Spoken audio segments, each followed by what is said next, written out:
Magandang gabi. Nakabili ako ng nakabili na ako ng magandang elese. Sobrang naman ng dapa niya. So ito yung elese ng sa bangkarera. Ito siya, no? So ito ay pipitukin natin. So hindi ko ito pupukin, no? Gamitin ko lang siya ng katala. So ito yung pinakamagandang way na pagpitok. Less damage yung elese. Ang bili ko lang dito ay 1, 2. Susubukan lang natin siyang gamitin sa standard na makina.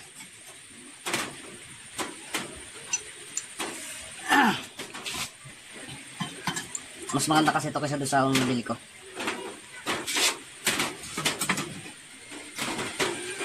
So pag gagamit kayo nito, pipitukin nyo ng katalang gamit. So unang pagpitok nyo, dapat malalang. Tapos baba, kayo ng baba. Tapos kayo ng pataas. Tapos sunod-sunod. Halos kabi-kabi lang siya para hindi magka-lupi yung elese.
Lusot na kasing elese, tas maliit.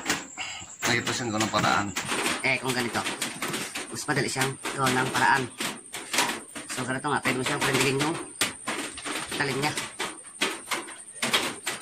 Hindi kagaya nung lusot, nahirapan talaga magpadapa.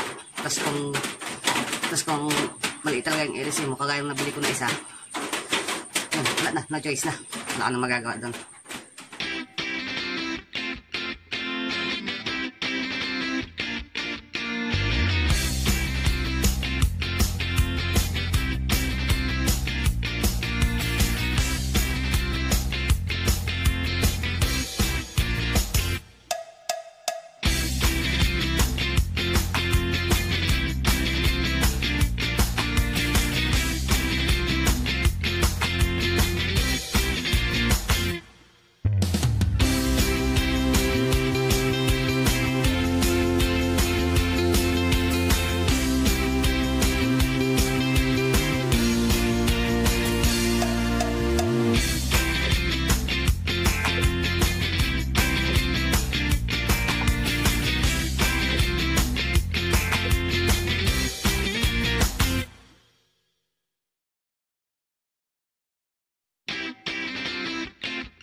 Pero bukas, alayin pa rin natin to Puso lang siya. Alin ng maganda.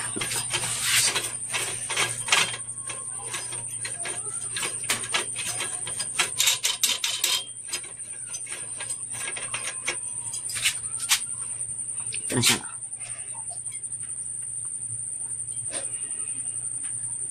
So, bukas, alayin pa rin natin.